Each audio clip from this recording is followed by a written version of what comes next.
శ్రీ అస్తోష్ శ్రీవాస్తవ్ గారికి, డిఆర్ఓ షేక్ కాజావలి గారికి, ఆర్డీఓ శ్రీనివాస్ గారికి, అదేవిధంగా director of survey and settlement Shri Kurmanath గారికి, వీరందరితో పాటు నా ముందు కూర్చున్న మట్టితో స్నేహం చేసే మా రైతన్నలందరికీ కూడా మనస్ఫూర్తిగా ధన్యవాదాలు.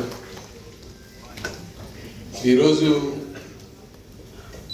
ఈ కార్యక్రమం చేసుకోవడమే నాకు కూడా చేసుకుంటున్నాము అంటే దీనికి రెండు కారణాలు.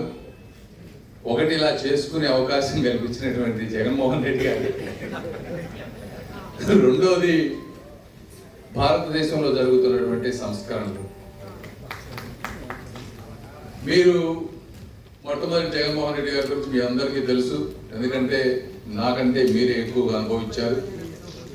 ఆ పాస్ పుస్తకాల మీద వారి బొమ్మ ఉన్నప్పుడు ఎంతోమంది బాధపడేటువంటి విషయం. అంటే బాధలతో ఎన్ని అభివృద్ధి చేశారు. ఎప్పుడు మెడికల్ కాలేజ్ అని అడుగుతారు. 2-3 మెడికల్ కాలేజీలు అయిపోయి, గ్రామాల్లో కొన్ని వందల గ్రామాల్లో రోడ్లు అయ్యాయి. సో రకరకాలుగా చేయవచ్చు. అయినప్పటికీ వారు చేశారు. ఏదేమైనప్పటికీ ఈ రోజున మళ్ళీ గౌరవ ముఖ్యమంత్రి గారు చంద్రబాబు నాయుడు గారు దీన్ని విధానం కాదు, వ్యక్తులు శాశ్వతం కాదు,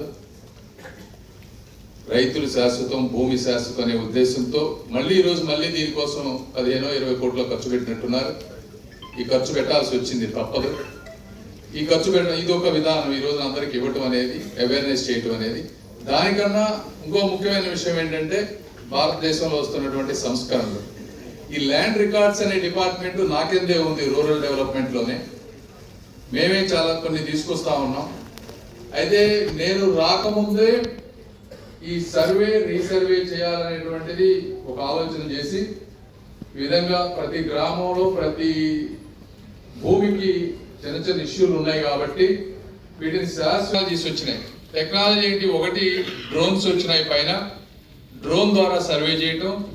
రెండోది, ఇంతకుముందు చైన్స్ పెట్టి కొలిచేవాళ్ళు, అలా కాకుండా రోవర్స్ పెట్టి కరెక్ట్గా స్పాట్ని ఐడెంటిఫై చేసి 2 నుంచి 3 సెంటీమీటర్ల లోపు హద్దులు ఇబ్బంది లేకుండా చేసి ఒకసారి పరిపూర్ణంగా దేశం మొత్తం సర్వే చేసి ఈ రికార్డులన్నీ డిజిటలైజ్ చేసి వీటన్నిటినీ సెంట్రల్ గవర్నమెంట్, రాష్ట్రంలోనే కాకుండా సెంట్రల్ గవర్నమెంట్ లో ఒక రిపాజిటరీలో పెడితే, వారు అన్నట్టు ఇందాక, మీరు ఎక్కడ డాక్యుమెంట్లతో సంబంధం లేకపోయినా, మనం ఉన్నా లేకపోయినా ఒక ట్రాన్స్పరెన్సీ, ఒక పారదర్శకత వస్తుంది అనే ఉద్దేశంతో చరిత్రలో ఎక్కడా లేని విధంగా రాష్ట్రాలకి ఒక ఇన్సెంటివ్ ప్రోగ్రామ్ పెట్టారు.